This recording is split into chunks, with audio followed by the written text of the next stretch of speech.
thank you and Ranking Member Manchin for holding this important hearing and continuing the focus on these issues, and for the witnesses being here today. I think you can hear from each of us, particularly from Western states, how urgent we think these issues are. And I think the questions, we're all ready to help.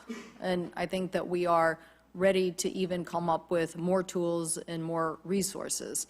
But a lot of our questions this morning are around what are you doing to implement the tools that we just gave you. And the reason why we're doing that is because we've already had the Grant County fire. I think this map from our state is alarming. It's alarming because so much of it is in Western Washington. You know, we're used to the challenges in Central and Eastern Washington, but when you're talking about the usually wet side of our state, to see fire season predictions for the latest mapping to include so much of Western Washington, it's concerning. So we want every resource that we can. We want this to be the same as, you know, any disaster that you'd be preparing for, whether it's a hurricane in the south or a storm off of our east coast. We view the fire season as a major storm impacting us. So one of the first questions I have, Director Lagarza, is we are seeing, you know, other people implementing these GPS systems as it relates to resources, fire engines, and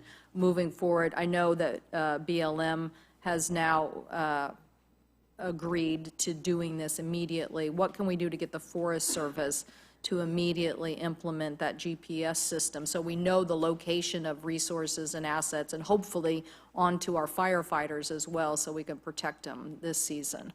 Thank you, Senator. So what we're doing in the Forest Service, actually interagency at the National Interagency Fire Centers, in just a couple weeks, we're having a 3-day industry technology day to find out what is out there, and then together we're going to figure out what do we need interagency, not just the Forest Service, but with the BLM and the states, and then put together a request for information, an RFP for proposal, and find out how much all that costs, so that we can all talk together and be integrated through time. Well, just Mr. Rupert's agency, and we went through this a year or so ago, where we all went down with the Secretary, not to put you in the particular spot, but we did go down like a year ago or 2 years ago now with the Secretary and say, this is what BLM already implemented in their resource management of fire lands and drones and real-time information, and an MOU was signed by the agencies to implement that. Now we're here today where BLM has already taken the technology legislation that my colleague and I from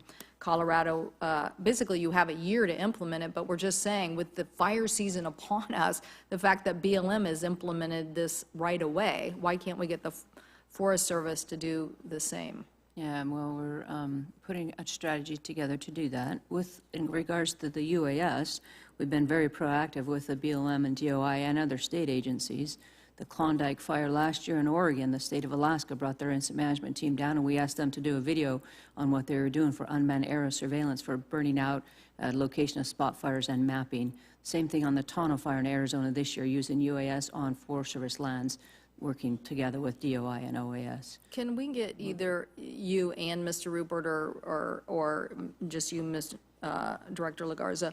Now we know that our satellite systems can give us spot fire information. Are we using that on a daily basis for hasty response? I mean, it's almost minute-by-minute information about where a fire start is. And so are we implementing that satellite information into a real-time response? That's our goal. Our goal is to get a real-time common operating pictures, and we're working toward that, and would be happy to meet with you and have some more discussions on real-time common operating picture technology.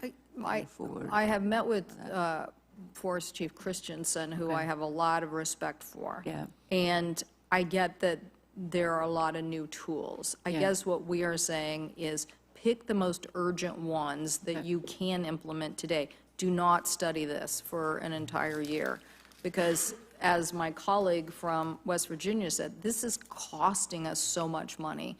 And I'm happy to reintroduce my language to change the prescription burn season to an earlier move.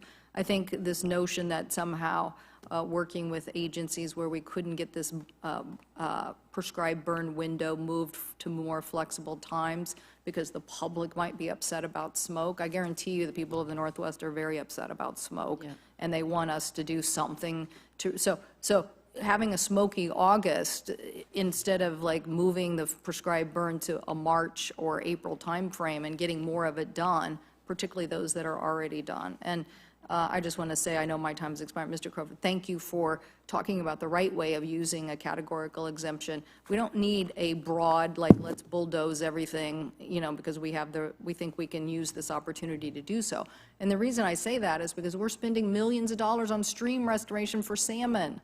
So we don't want to see that disturbed by somebody who comes in without public input and says, okay, let's just take out this 4,200 acres right here. We want the discussion to be well-meaning, and we're willing to continue to work with people on more flexibility. We just got to get it the right way instead of just, again, bulldozing our way into it. Let's get you the tools, let's get you the reason, but you have our attention, and you're going to continue to have our attention because it's such a big issue, and the climate of hotter, drier conditions are going to continue to challenge us. So thank you so much.